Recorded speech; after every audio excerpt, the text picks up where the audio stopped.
জোটক বিচার বলতে ঠিক কি বুঝি? নমস্কার, আমি অ্যাস্ট্রোলজার শ্রী সুভাষ শাস্ত্রী। অনেকে প্রশ্ন করে জোটক বিচার কি? বিয়ের আগে জোটক বিচারের কি সত্যি প্রয়োজন আছে? জানাবো আজ এই ভিডিওতে।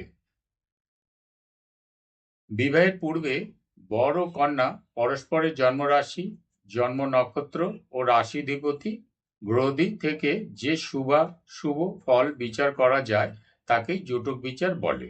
জোটক বিচার ৮ প্রকারে বিভক্ত।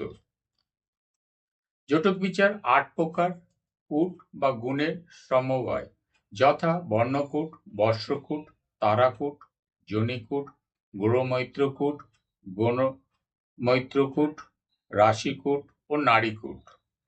প্রতিটি কূটের একটি নির্দিষ্ট গুণমানের সংখ্যা থাকে, যেমন বর্ণকূট ১, বর্ষকূট ২, তারাকূট ৩, যোনিকূট ৪, গ্রহমৈত্রকূট ৫, গণমৈত্রকূট ৬, রাশিকূট ৭ ও নাড়িকূট ৮। এভাবে সবকটি কূটের সংখ্যা যোগ করলে গিয়ে দাঁড়ায় ৩৬। এই ৩৬ গুণের মধ্যে মিলনের কত গুণ পাওয়া যাচ্ছে সেটাই মূল কথা। এ বিষয়ে একটি কথা মনে রাখতে হবে, ৩৬ গুণের মধ্যে ১৮ গুণের কম হলে তা জোটক মিলনে শুভ ফলপ্রদ হবে না। ১৮ গুণের বেশি হলে বিবাহিত জীবনে সুখ ও শান্তি লাভ সম্ভব।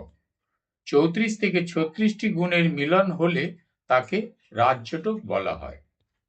জ্যোতিষশাস্ত্রে মেষ, বৃষ, মিথুন ইত্যাদি যে ১২টি রাশি ব্যবহার করা হয় তাদের বিপ্র, ক্ষত্রিয়, বৈশ্য, শূদ্র বর্ণের বিভক্ত করা হয়েছে, যথা যে ব্যক্তিগণের জন্ম কর্কট, মীন বা বৃশ্চিক রাশিতে তাদের বর্ণ বিপ্র।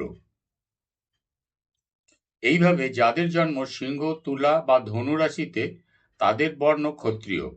জোটক বিচারের নিয়মে শূদ্রবর্ণের থেকে বৈশ্যবর্ণ শ্রেষ্ঠ, বৈশ্যবর্ণের থেকে ক্ষত্রিয় বর্ণ শ্রেষ্ঠ, আবার ক্ষত্রিয় বর্ণ থেকে বিপ্রবর্ণ শ্রেষ্ঠ।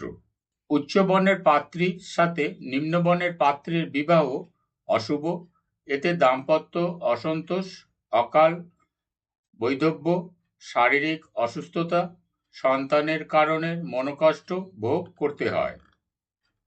মিথুন, কন্যা, তুলা, কুম্ভ ও ধনুর পূর্ববাদ্য যদি বরের রাশি হয় এবং মেষ, বৃষ, কর্কট ইত্যাদি যদি কন্যা রাশি হয়, সেই কন্যা বরের বশীভূত হয়। আপনাদের এই বিষয়ে কোনো প্রশ্ন থাকলে আমায় হোয়াটসঅ্যাপে মেসেজ করবেন, প্রয়োজনে ফোন করে আমার সাথে দেখা করতে পারেন। ধন্যবাদ।